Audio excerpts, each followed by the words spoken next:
वो भी कह रहा है कि मंदोदरी तू क्यों हो रही है, ये शरीर तो नश्वर है, तेरा रावण कभी नहीं मरेगा क्योंकि तेरा रावण आत्मा है। बताओ, वो रावण होके आत्मज्ञान की बात कर रहा है और हम इतने इंसान होके हम देवी देवताओं के शरीरों की पूजा कर रहे हैं, हम और अन्य गुरुओं के शरीरों को मान रहे हैं कि वो पार कर देगा गुरु, हमें शरीरों को तो मान रहे हैं, नहीं तो विदेही गुरु तो सबके पास है। घट घट मेरा साइया सुनी सेजना कोई, बलिहारी व घट की जिस घट प्रकट हो। जो गुरु तुम्हें ये कहता है कि मैं तुम्हें लेने आऊंगा और तुम्हें मालिक तक पहुंचाऊंगा, तो उसको ये पूछो कि तुमने दिया है वो क्या है फिर, क्योंकि गुरु मालिक ही देता है, गुरु वस्तु देता है, वस्तु ही मालिक है। जब मेरे गुरु ने मुझे कोई ज्ञान दे दिया और वो मेरा ज्ञान प्रकट हो गया, मान के चलो मैंने कान में उंगली डाल के अनंतनाथ को प्रकट कर लिया, जो अनंतनाथ परमात्मा घोषित किया उन्होंने। जब मुझे अनंतनाथ मिल गया यानी परमात्मा मिल गया, तो फिर गुरु का क्या रोल है, गुरु कहाँ लेके जाएगा वो मुझे, जो चीज मुझे प्राप्ति हो गई उसको प्राप्त कराने के लिए गुरु लेने आएगा, मुझे मूर्ख बना दिया गया है। जब मेरे गुरु ने मुझे बता दिया कि इस गड्ढे को खोदो वहां पे पानी है, और मैंने गड्ढे को खोदा, मुझे पानी मिल गया, गुरु का क्या रोल है भाई। अब गुरु आके क्या वो पानी निकाल के तुम्हें पिलाएगा, अरे तुम्हें पानी मिल गया तुम पियो, गुरु का रोल खत्म है। लेकिन ये लोग गुरु बनते हैं अधीन बनाने के लिए, सारी उम्र गुलामी करो, क्यों, मैं लेने आऊंगा, गुलामी नहीं करेगा, नहीं लेने आऊंगा, फंस गया बेचारा जी। लेकिन साहिब क्या कह रहे हैं कि एक डाल दो पक्षी बैठे, एक गुरु एक चेला, और गुरु की करनी गुरु भरेगा, चेले की करनी चेला। तू उड़ जा हंस अकेला, कर दिया ना अकेला, अकेला होना ही मुक्ति है। जहां पर द्वैत है, दो है, वहां बंधन है भाई। इसलिए साहिब ने कहा अब तो जाए चढ़े सिंहासन, मिले सारंग पाणी, राम कबीरा एक भय है, कोई न सके पहचानी। कर दिया अकेला साहिब ने यहाँ। राम कबीरा जो दो हुए बैठे थे वो एक हो गए। कैसे हुए, जब गुरु ने भेद बता दिया और तुमने उसके अनुसार पूरे विश्वास के साथ भक्ति करी, गुरु का रूप खत्म हो जाता है यहाँ पे। सेवा को दो ही भले, एक संत एक राम, और राम है दाता मुक्ति का, संत जब है नाम, मुक्ति का दाता गुरु कहाँ से हो गया भाई, राम है दाता मुक्ति का। राम कौन है, जो गुरु ने तुम्हें ज्ञान दिया है, वही राम है। उस राम के द्वारा तुम्हारी मुक्ति होगी, क्योंकि वो वस्तु है। कोई बड़े से बड़ा वैद्य है, बड़े से बड़ा वैद्य, उसके पास सांप के काटे का जहर की दवाई ना हो, तो उसके पास कोई भी बंदा चला जाए कि मुझे सांप ने काट दिया, क्या उसको बचा लेगा, कभी नहीं बचा सकता। वो तो दवाई के कारण वैद्य कह रहा है, तुम्हें सांप ने काटा, वो जो तुम्हें दवाई देगा, वस्तु देगा, उससे तुम्हारा कल्याण होगा। तो साहिब कह रहे उसी वस्तु की खोज करना है हमने। वस्तु कहीं ढूंढे कहीं, कैसे लागे हाथ, और गुप्त वस्तु तब मिले, भेद ही लीजिए साथ। बस भेद बताएगा गुरु, भेद ही लीना साथ में, दी वस्तु दिखाए, कोटि जन्म का पंथ में पहुंचा जाए। यानी वहां तक पहुंचने के लिए, वहां सूरत को पहुंचाने के लिए करोड़ों जन्म लग जाते तुम्हारे, लेकिन गुरु ने भेद बता दिया।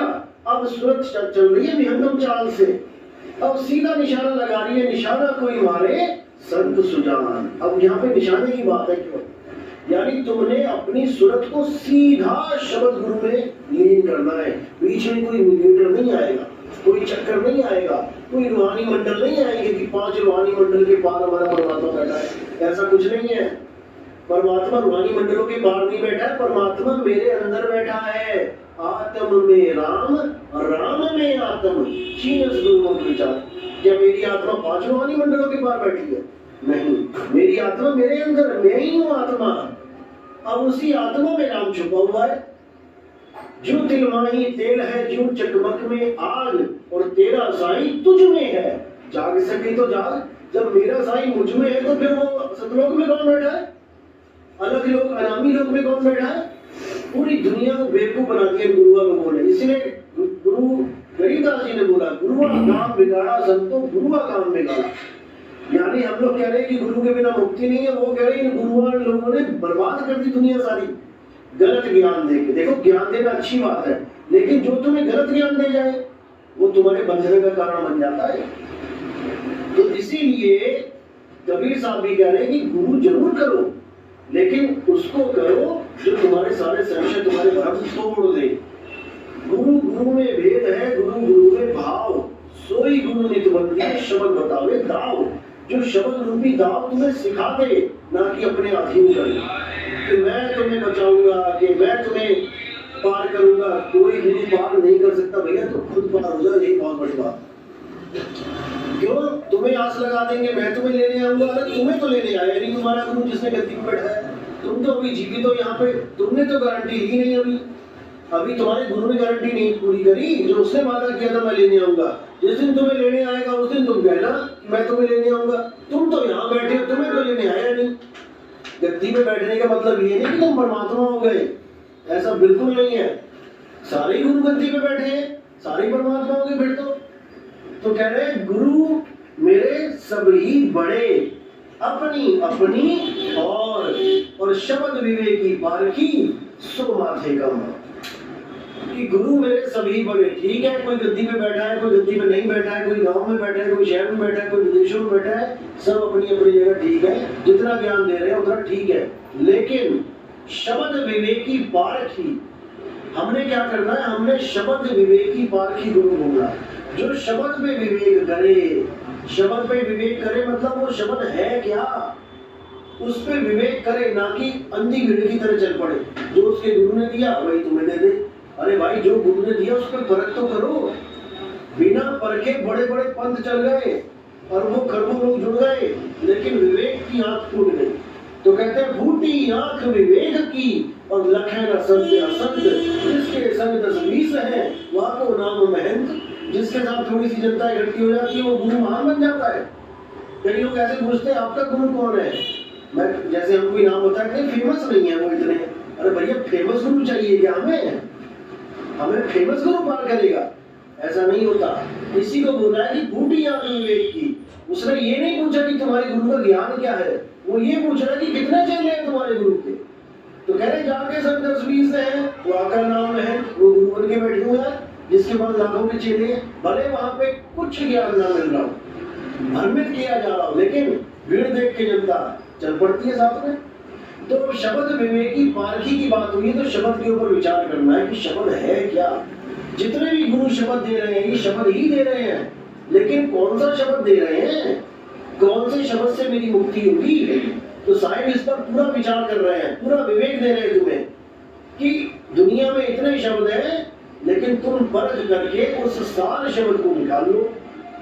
दुनिया में कितनी दुकानें जिसमें नकली जेवर मिल रहे हैं, जाओ 5-5 रुपए में कुंडल ले आओ, 10-10 रुपए में चूड़ियां ले आओ, कितनी ले आओ, लेकिन वो सोना थोड़ी नहीं है। उसके लिए परख करनी पड़ेगी, उसको घिसो, उसको देखो, परख करो कि ये सोना है कि लोहा है। तो साहिब कह रहे जितने भी अक्षर जो शब्द बनते हैं जुड़ जुड़ के, जैसे रा और माँ और आ का डंडा बन गया राम। अब ये शब्द सच्चा है कि झूठा है, इस पे विचार करना है। असली शब्द, असली सच्चा शब्द वो है जो कभी पैदा नहीं होता, जो कभी खत्म नहीं होता। असली नाम वो है जो कभी पैदा नहीं हुआ, जो कभी खत्म नहीं हुआ।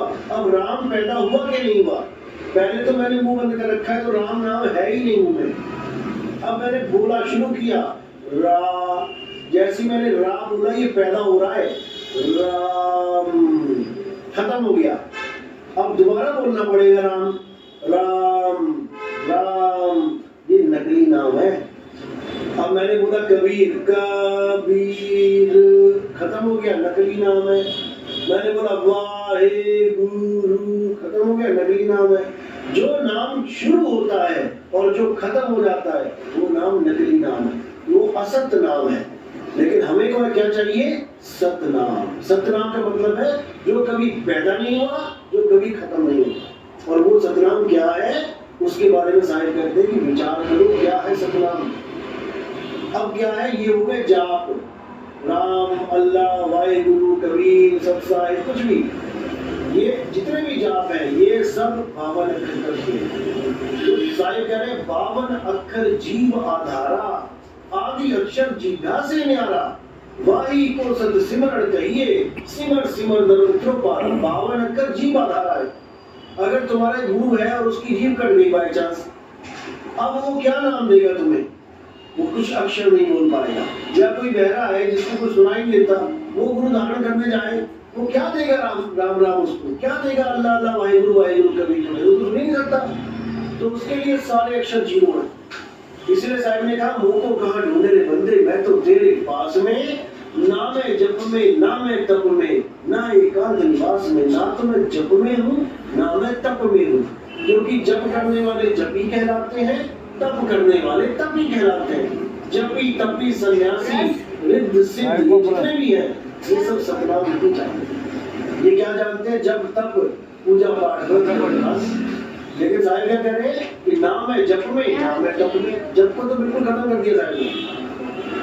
अब कह रहे हैं कि और कौन कौन से शब्द देते हैं गुरु? अब देते हैं अजप्पा जा, श्वासों में चलता है। कोई कह रहा है सोहम, कोई कह रहा वाहे वाहे, कोई कह रहा मैं तू, पता नहीं कितने नाम बना दिए। लेकिन इसको भी साहिब ने खंडन किया कि जब मरे अजप्पा मरे, अनहद भी मर जाए, सुनत समाए शब्द में लाखों गाना। तो ये जितने अजपा जापे ये भी खत्म हो जाता है। अब उसके आगे अनहदनाद यानी कि दोनों कानों में उंगलियां डाल के धुन को सुनना, ये भी गलत ज्ञान है। क्योंकि ये धुनें कहाँ से आ रही हैं? इन्हीं 5 तत्वों की 5 धुनें हैं। उसी को जीव सुन के सोच रहा है मैं मुक्त हो जाऊंगा, उसी को परमात्मा घोषित कर दिया कि अनहद ही परमात्मा है। लेकिन बिल्कुल गलत है। कबीर साहब ने इसका भी खंडन किया। अनहद बाजा जमका थाना, पांचों तत्व करे हम सारा। अनहद बाजा विधि विधि बाजे, सार शब्द न्यारी धुन गाजे। अनहद बाजा कैसा होता है कि बदलता रहता है। कभी घंटे की आवाज बजी, घंटा बदल गया शंख में, शंख बदल गया बांसुरी में, बांसुरी बदल गई वीणा में, वीणा में बदल गई सारंगी में, ऐसे ही बदलते रहेंगे। तो साहिब कह रहे जो बदले सो माया, संतो जो बदले सो माया। जो चीज बदल रही है वो माया ही है। तो ये शब्द तो है लेकिन माया भी शब्द है, जिसके लिए साहिब ने बिल्कुल निवेड़ा किया कि काया भेद किया निर्वारा। ये जाप, ये अजप्पा, ये अनहद किसी काया नहीं है। सारे सब किसी काया में ढूंढ रहे हैं और उसको परमात्मा घोषित करके बैठे। तो कह रहे काया भेद किया निर्वारा, ये सब रचना पिंड मजारा। माया अवगति जाल बसारा, सो कारीगर भारा है। इतना खतरनाक इस माया ने जाल ढूंढ रखा है कि कोई निकल ही नहीं सकता। फिर क्या कहते हैं? आदि माया कीनी चतुराई, झूठी बाजी पिंड दिखाई, अवगति रचना रची अनुमानी, ताका पति डाला है। अब कह रहे हमारी चाल क्या है? शब्द भी अंगम चाल हमारी। और कहे कबीर सतगुर दई तारी, खुले कपाट शब्द झनकारी, पिंड अंड के पार सोने सवारा है। कर नैनो दीदार महल में प्यारा। यानी मेरा जो परमात्मा का नाम है, शब्द है, वो इस देही में नहीं है। इस देही में जितने भी शब्द है सब मायावी शब्द है। जो मेरा शब्द है वो मुझे ही है। बाबा नानक कहते हैं जो मेरा परमात्मा है वो जूनों से रहित है, वो किसी जून में नहीं आता।